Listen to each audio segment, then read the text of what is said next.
Andrew Tate. All of you have seen him. Recently, Google's most searched man. The man that broke the internet. The most famous person on social media that isn't on social media. Thank you so much for coming on here. Really, I appreciate it. You were born in Washington. You were raised in Luton. Your dad's an African-American chess grandmaster. Your mom was a catering assistant. You learned to play chess at 5 years old. And as a kid, you were already playing adults tournaments. You then started kickboxing and you became 4 times world champion in 2 different weight divisions. Then you started appearing in a reality TV show called Big Brother. You were removed after 1 week. Then you started your webcam business. And after the webcam business, you simultaneously started the Hustlers University, which was like a course or like a university. And then you started your casino business after that. I get everything right?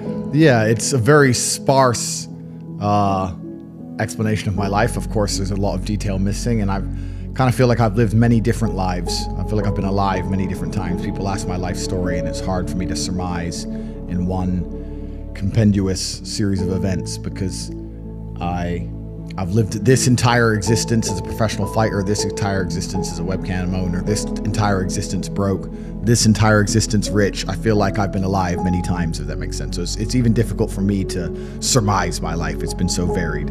Yeah. But yeah, that's pretty accurate. That's pretty accurate. So you talk a lot about purpose, and what is your thoughts as to, do you have like an exact answer as to why we are created as humans and why we're here? Like, what is the purpose of life?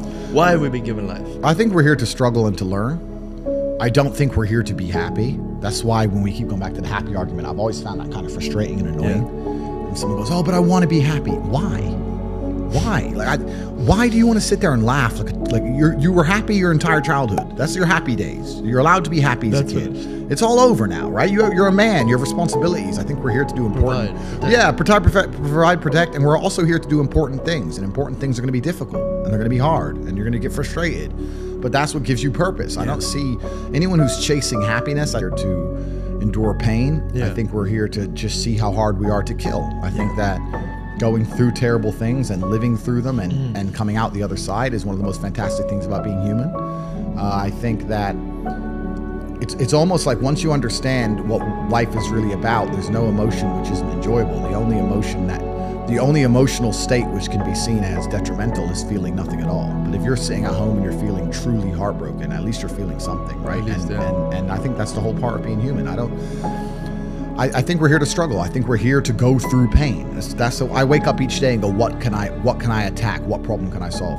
And look at history. Why did Genghis Khan wake up and want to conquer the whole world? Why did Napoleon conquer the world? Why did Alexander the Great conquer the world? You just wake up and just say, give me this, give me that. I want all of it. I need to, there's an army there, they're really big. We're better. It's intrinsic. Yeah. You need to go and conquer. That's the purpose of life. Yeah, but why do you think that we were created here to do you believe that God created us? So why did God create us to struggle? Like, what is it? Because if you don't struggle, you don't learn. Yeah. God created us to learn and understand ourselves and understand other people and understand the world. And what did I say earlier? I said that you don't learn a lesson or you don't appreciate something without pain. Without pain. So you have to struggle to learn anything. There's only 2 ways to learn things: the hard way or the harder way. If you're smart, you can learn the hard way. But in my experience, 99% of the planet only learn the hardest possible way. If the lesson's even 85% effective, they'll make the same mistake. It's only when they completely decimate and destroy an element of their life do they sit there and go, oops, now I get it. No. That's how it goes. Or can you think back to a time where you were like, this is the happiest moment of my life? I don't believe in the societal paradigms in which they have tried to construct this idea of happiness. I don't believe or subscribe to the way that happy and sad is currently understood by the masses of the population. I think if you are anything less than absolutely distraught, you are happy. You're a version of happy.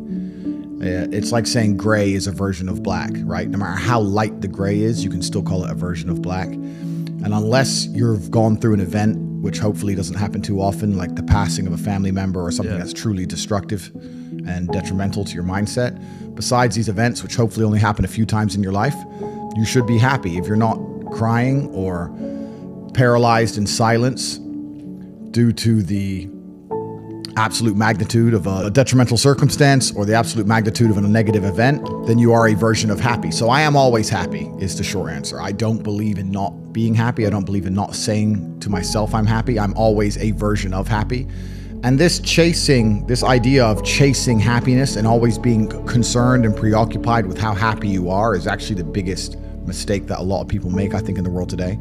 Especially men who wake up and go, oh, I don't really feel happy, so I need to get happier. And that's how they end up down a hedonistic path of drugs or alcohol or gambling, chasing pleasure. I don't care how I feel. Yeah. I don't care if I feel happy or sad. It doesn't really affect what I do each day. I do the exact same things. I act the exact same way. I don't care. Yeah. I don't put weight to the significance of the emotion. So I always consider myself a happy person, but if I woke up and I was slightly less happy one day than another, it wouldn't affect anything I do, and I wouldn't put any relevance to it. I'm human, and that's life. And so am I any happier now that I have hundreds of millions of dollars than before I was broke? Yeah. Not really, but I was never unhappy. I'm the same state that I was then that I am now. I have work to do, and I will do it. It's as simple as that. Very well put. Yeah. No, but you're right. Definitely, I've heard like the chase for happiness, and the more you try to seek happiness, the more you enforce in yourself that you're not happy. Well, also, there's no light without dark, and there's no joy without pain. You can't have a rainbow without a little rain. Exactly. And no matter how hard you chase pleasure and happiness, there's going to be dips and troughs in between. There's going to be come downs and downtrends, and you're going to have the juxtaposition between that time you were laughing your head off and acting giddish like a child, and the time that you feel depressed as such. And I think it's much better to just adopt a very disciplined, stoic mindset. I'm always the same base level of happy regardless. If I lost all of my money today, I would be the same happy. If my net worth quadrupled, I'd be the same happiness. Yeah. As long as I am alive, which is a struggle, unfortunately, in the current climate, but as long as I'm alive and the people I care about and love are alive, and as long as God gives me the honor of doing my duties and providing for the people I care about, as long as I get to wake up and know that there's a whole bunch of people in the world who need me, and I get to work hard to please them and do good for society and good for the world, then I'm a vessel of God, and I'm happy enough to survive. That's all I look at it as. I don't ever consider how do I feel. That doesn't cross my mind. I have things to do.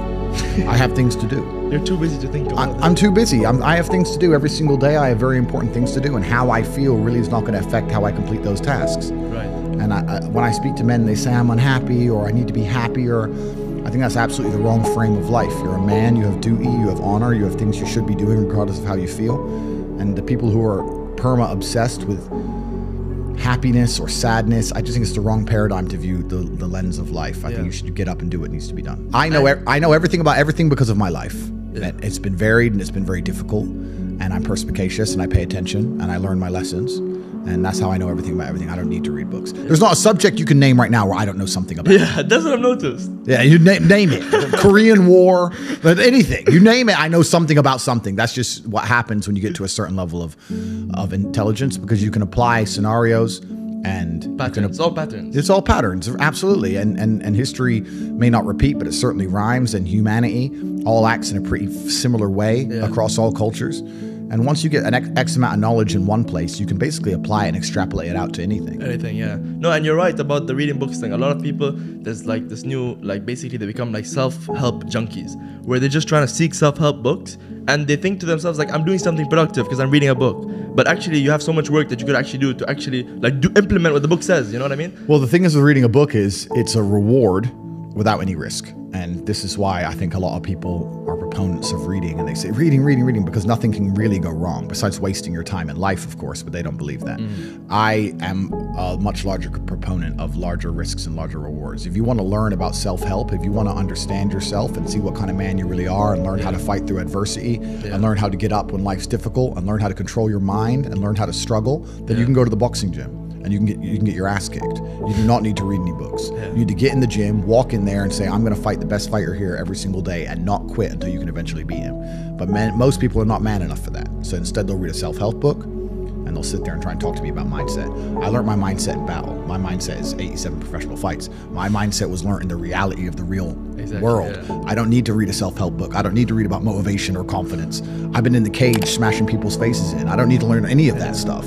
So I learned in reality, and reality is always going to be a better teacher than a book, because you're not learning when you read books. You're regurgitating. You may be reading, but I don't believe you're truly learning. My coach used to say, if it doesn't hurt, you didn't learn. And I think he's completely right. And it's the same with entire life. You see people make the same mistake over and over again until it eventually goes really wrong. And it's only then they'll change. Then they change. So absolutely. So I learned how to become self-disciplined and become self-motivated and work hard, and I learned how to face adversity and find strength within myself I didn't know I had, because people were trying to kill me inside of a cage, and you cannot replicate that by reading pages of a book. No. So it's a waste of time. Yeah, you don't need to read about other people's experiences because you have enough of your own.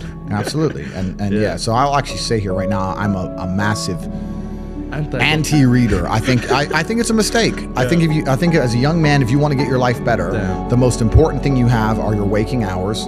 You need to be out competing all the other people on the planet who are hyper competitive. And if you think you have 8 hours to sit there and just read a book, you are wasting your time. You are too slow, and you are going to lose against people like me, because we're just too quick, too fast. Our networks are too various and large, and we make decisions too quickly, and we absorb information too quickly, and you're just behind the time. By the time you're done reading the book, the moves have been made. But it's over, Game's over. Yeah, but I think one good thing about reading books, especially now, especially what you were saying, is because like you said, attention spans are like this these days. When you read a book, you kind of learn to train yourself to like take information a bit slowly. It kind of helps your focus a bit more. That's true, and we certainly have an attention span problem. Even I have it myself to a degree, but I think that's just the way the world is moving.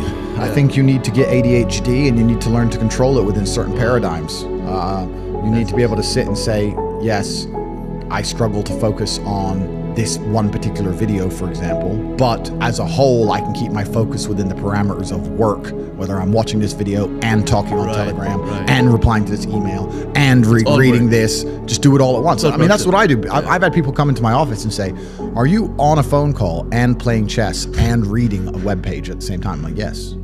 I'll be reading what I need to read and on the phone and at the same time playing chess.